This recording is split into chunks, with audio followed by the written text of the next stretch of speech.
Welcome dear student, SOM online class में आपका स्वागत है। और सोशल साइंस की बात कर रहे थे। सोशल साइंस के अंतर्गत हमने 1857 की क्रांति की शुरुआत की थी हमने। तो ये वीडियो क्लास 8 के लिए और सोशल स्टडी की बात करेंगे। पाठ संख्या 5 हम पढ़ रहे थे।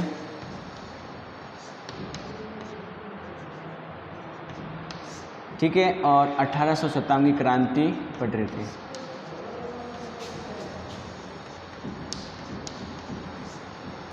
ये ध्यान रखना है। हमने कहाँ तक पढ़ाई कर ली थी, कहाँ तक पढ़ा था कि पिछले वीडियो में हमने देखा था कि किस प्रकार मेरठ में अंग्रेज़ों का विरोध होता है। मेरठ जो है वहाँ किस प्रकार सिपाही या सैनिक हैं वो अंग्रेज़ों के विरोध में खड़े हो जाते हैं। और हमने देखा कि विरोध करते हुए वो कहाँ जाते हैं, दिल्ली हैं, उसके लाल किले हैं, उनकी दीवारों पास खड़े हो जाते हैं।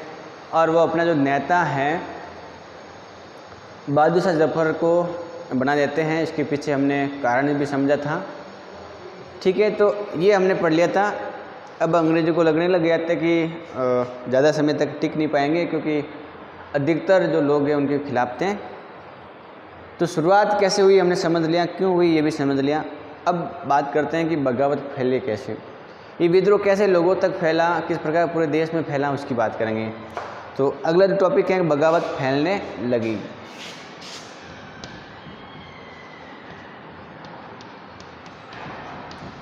बगावत फैलने लगी। ठीक है, अगला ये टॉपिक है अपना कि बगावत फैलने लगी। किस प्रकार बगावत फैलने लगी ये ध्यान रखना है। तो जब दिल्ली के अंदर मेरठ के जो सैनिक हैं वो आ गए, और मेरठ के जो सैनिक दिल्ली जाने के बाद में जब दिल्ली से अंग्रेज़ चले गए, मुक्त हो गए, तो उसके बाद में 7 दिन तक कहीं पर कोई विद्रोह नहीं हुआ। लेकिन उसके बाद विद्रोह हुआ अलग अलग जगहों पर। क्यों हुआ? क्योंकि दरअसल ये जो खबर है ये पहुंचने में समय भी लगता है कि किसी जगह पर विद्रोह हुआ है, अंग्रेज़ों का विद्रोह किया गया है। इस प्रकार की जो खबर है वो अंग्रेज़ों तक पहुँचने में समय लगा। इसलिए दरअसल 7 दिन तक कोई विद्रोह नहीं हुआ। उसके बाद में विद्रोह हुआ, और धीरे धीरे एक के बाद एक जो भी अंग्रेज़ों के जो रेजिडेंट हैं वहाँ सिपाहियों ने विद्रोह शुरू कर दिया। और यहाँ तक कि दिल्ली, कानपुर और लखनऊ जैसे मुख्य जो स्थान है यहाँ पर उनके साथ सहयोग करने के लिए आते गए, और सैनिक टुकड़ियाँ वहाँ से उनके साथ लेने के लिए निकल पड़ी। इसका मतलब ये हुआ कि शुरुआती दौर में मेरठ से जब ये क्रांति फैली, और मेरठ में क्रांति फैलने के बाद में जो अन्य जगह पर जो फैलने की जो वजह रही हैं वो लेट और 7 दिन बाद, क्योंकि खबर पहुंचने में समय लगता है। और उसके बाद में ये जो क्रांतिकारी लोग थे सैनिक, वो कहाँ जाने लग गए थे। विशेषकर ध्यान रखना है कि आपको दिल्ली, कानपुर और लखनऊ में मुख्य स्थान है, और जहाँ जो वहाँ पर जो सैनिक टुकड़ियाँ थी उनका सहयोग करने के लिए ध्यान रखना है। ठीक है, तो जब दिल्ली में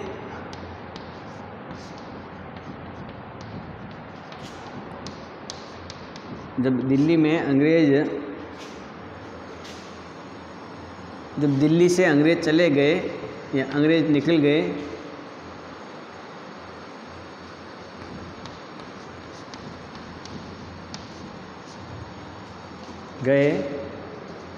उसके 7 दिन तक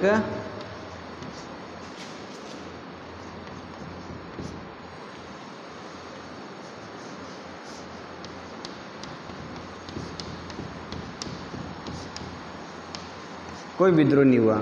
जब मेरठ में चले गए वो और अंग्रेज़ों को वहाँ से निकाल दिया, तो 7 दिन तक कोई विद्रोह नहीं हुआ। क्यों?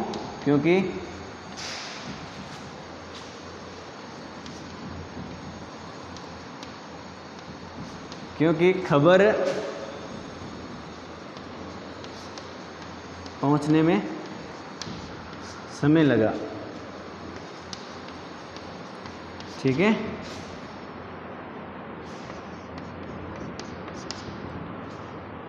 उसके बाद में जो भी जिस जगह पर विद्रोह हुआ वहाँ से जो सैनिक टुकड़ियाँ हैं वो सब विशेष जो मुख्य बिंदु हैं, तो जो सैनिक टुकड़ियां हैं वो दिल्ली, कानपुर व आगरा आने लगी। क्यों?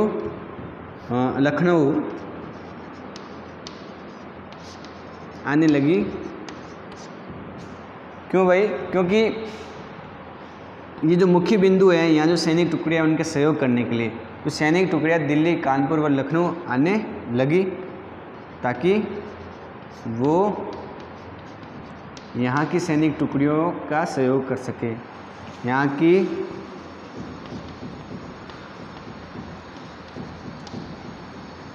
सैनिक टुकड़ियों का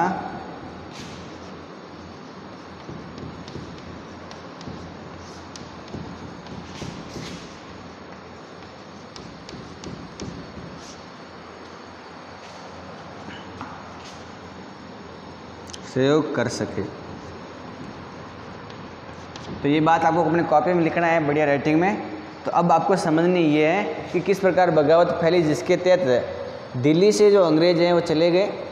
कब? जब मेरठ के जो क्रांतिकारी वो यहाँ पर आए और उसके 7 दिन तक कोई विद्रोह नहीं हुआ। उसके जो पीछे कारण हैं कि खबर पहुँचने में समय लगा, और जो सैनिक टुकड़ियाँ हैं जहाँ पर विद्रोह हुआ वो सब दिल्ली, कानपुर और लखनऊ आने लगी ताकि वहाँ पर क्या करे, सैनिक टुकड़ियों का सहयोग करे। ये मुख्य बिंदु थे।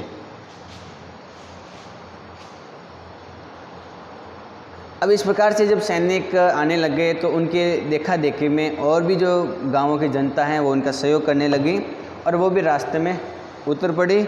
और जो स्थानीय नेता, जमींदार और मुखिया हैं उन्होंने भी पीछे से संगठित हुए, उन्होंने भी संगठन बनाए। तो ये भी ध्यान रखना है। तो एक बात ये भी लिखेंगे कि नेता, जमींदार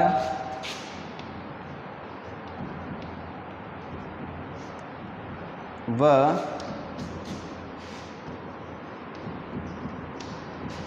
मुखियाओं ने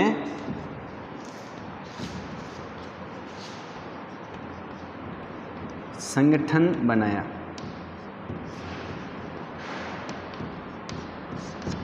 ये बात भी आपको ध्यान में रखनी है।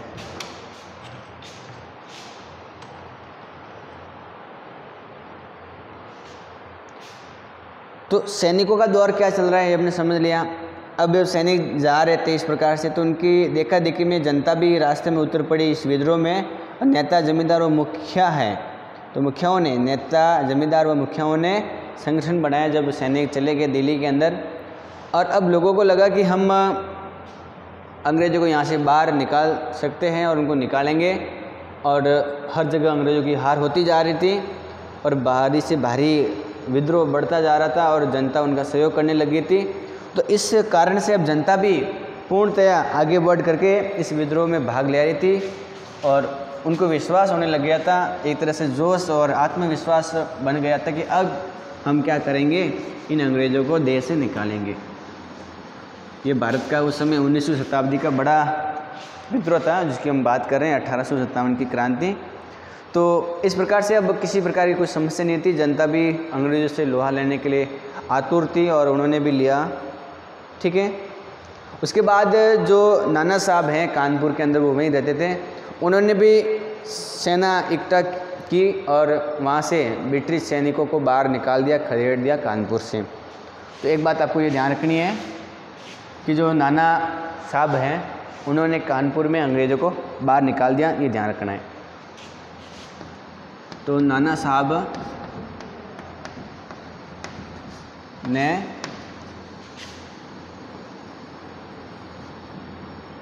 अंग्रेज़ों को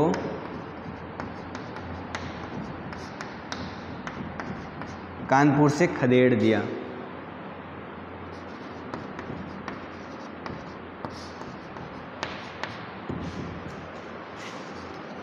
खदेड़ दिया मतलब बाहर निकाल दिया।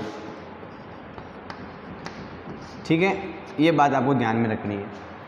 तो कानपुर में किस प्रकार से, दिल्ली वाली बात समझ ली, कानपुर में हम समझ रहे हैं कि कानपुर में जो नाना साहब थे, दरअसल उस समय जो बाजीराव थे पेशवा, उनके दत्तक पुत्र थे नाना साहब, उन्होंने यहाँ से अंग्रेज़ों को बाहर निकाल दिया। ये बात ध्यान में रखनी है। उन्होंने सेना इकट्ठा की और सेना इकट्ठा करने के बाद में अंग्रेज़ों को निकाल दिया। और उसके साथ में उन्होंने ऐलान कर दिया कि जो बहादुर शाह जफ़र है उनके तहत वो गवर्नर रहेंगे, और अपने आप को उन्होंने क्या उस समय का वहाँ पेशवा नियुक्त कर लिया कि मैं ही पेशवा हूँ।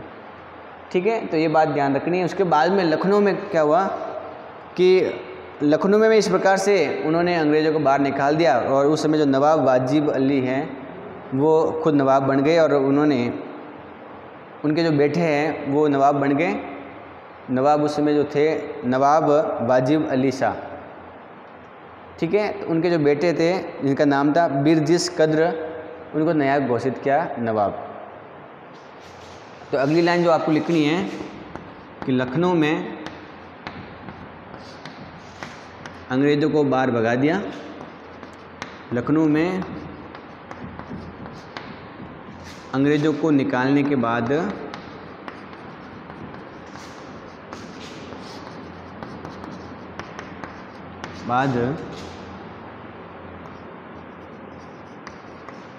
वहाँ के नवाब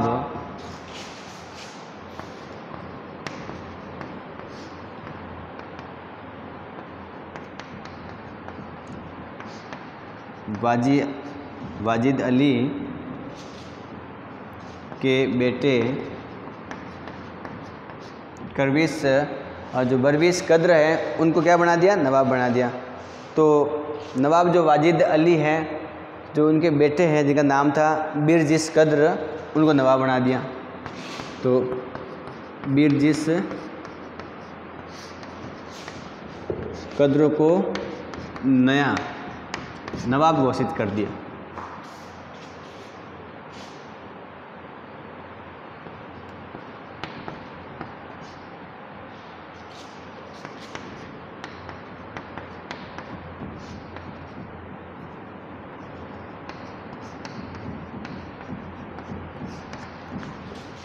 कोई समस्या नहीं, बिल्कुल ध्यान में रख सकते हो कि लखनऊ में जो अंग्रेज़ों को निकालने के बाद में वहाँ के जो नवाब वाजिद अली के बेटे बिरजिस कद्र को नया नवाब घोषित कर दिया। ये बात आपको ध्यान में रखनी है। तो लखनऊ वाली बात समझ में आ गई। कानपुर में क्या हुआ, नाना साहब जो थे वो उनको पेशवा बनाया गया और अंग्रेज़ों को वहाँ से निकाल दिया गया। और दिल्ली में क्या हुआ वो अपन ने समझ लिया था। तो ये बात आपको ध्यान रखनी है, ठीक है। और जो नए नवाब थे बिरजिस कद्र, उन्होंने अपना जो बादशाह हैं वो बहादुर शाह जफ़र को मान लिया था। और उनकी जो माँ बेगम हजरत महल, उन्होंने भी अंग्रेज़ों को वहाँ से निकालने के लिए और अंग्रेज़ों के खिलाफ में विद्रोह करने के लिए पूर्णतया भाग लिया। तो ये बात आपको ध्यान में रखनी है कि उनकी माँ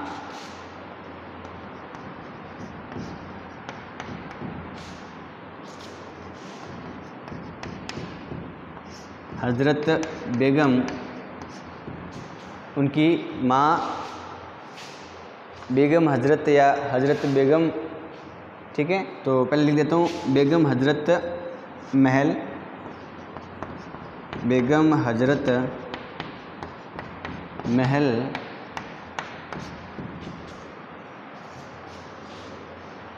ने भी अंग्रेज़ों के विरोध में ने भी अंग्रेज़ों का विद्रोह, अंग्रेज़ों का विरोध किया।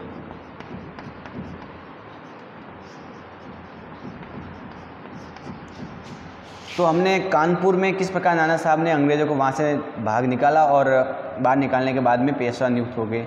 लखनऊ में अंग्रेज़ों को निकालने के बाद में वहाँ के जो वाजिद अली हैं, उनके बेटे बिरजिस कद्र को नया नवाब बना दिया। उनकी माँ हैं जिनका नाम था बेगम हजरत महल, उन्होंने भी अंग्रेज़ों का पूर्णतः विद्रोह किया। ये आपको ध्यान रखनी है। ये तो हो गई, हमने लखनऊ की बात कर ली। इसको आप अच्छी तरह से लिख लो वीडियो को रोक करके।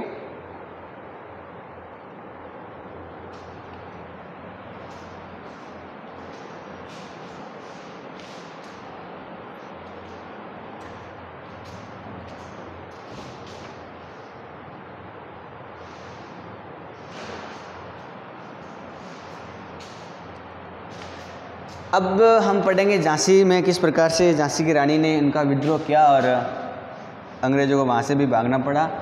खैर किस प्रकार से विद्रोह हुआ उसकी बात करेंगे।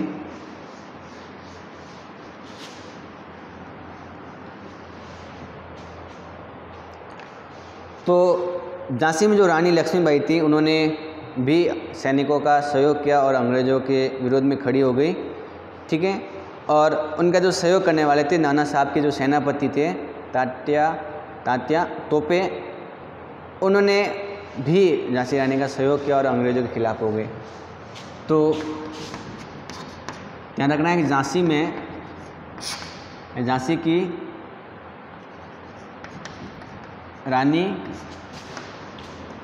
लक्ष्मीबाई ने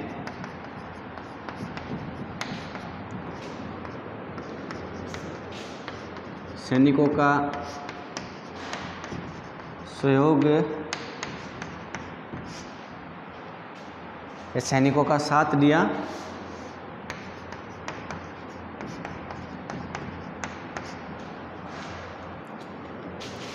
तथा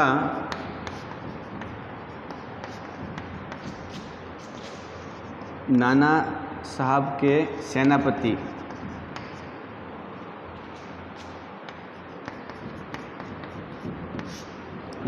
सेनापति तात्या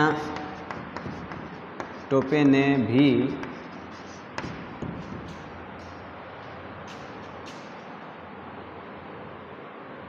अंग्रेज़ों का विरोध किया।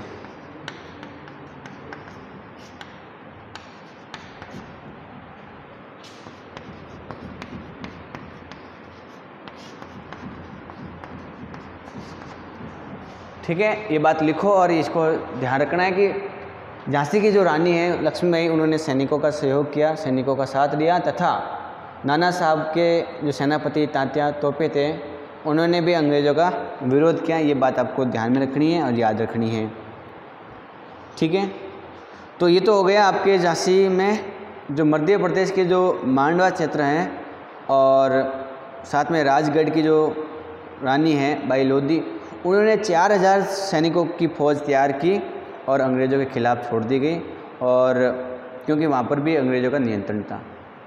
तो जो मध्य प्रदेश के जो मांडला क्षेत्र हैं और साथ में राजगढ़ की जो रानी अवंतीबाई लोधी, उन्होंने 4000 सैनिकों को इकट्ठा किया और वहाँ अंग्रेज़ों के खिलाफ़ उनके कर दिया, क्योंकि वहाँ पर भी अंग्रेज़ों का नियंत्रण था। तो मध्य प्रदेश के मांडला, ठीक है, और मांडला व राजगृह, मांडला क्षेत्र ये लिख देना आपको। तो मध्य प्रदेश के मांडला क्षेत्र में इसके अलावा राजगढ़, वहाँ पर भी, ठीक है, और राजगढ़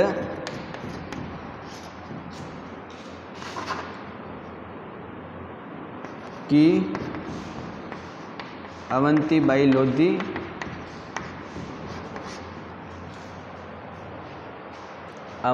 लोधी ने 4000 सैनिक इकट्ठे किए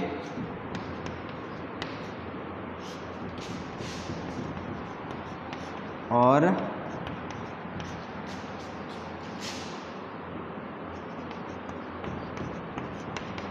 अंग्रेज़ों का विरोध किया।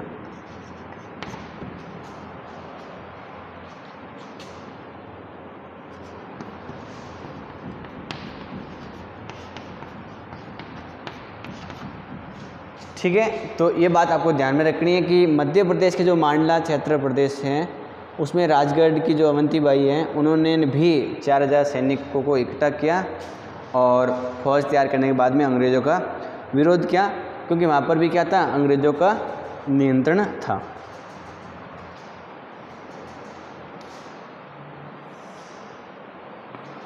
तो एक लाइन और लिख देते हैं, क्योंकि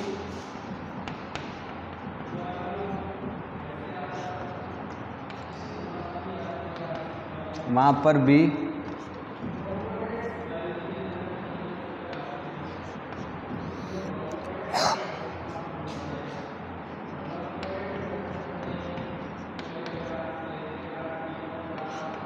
अंग्रेज़ों का नियंत्रण था।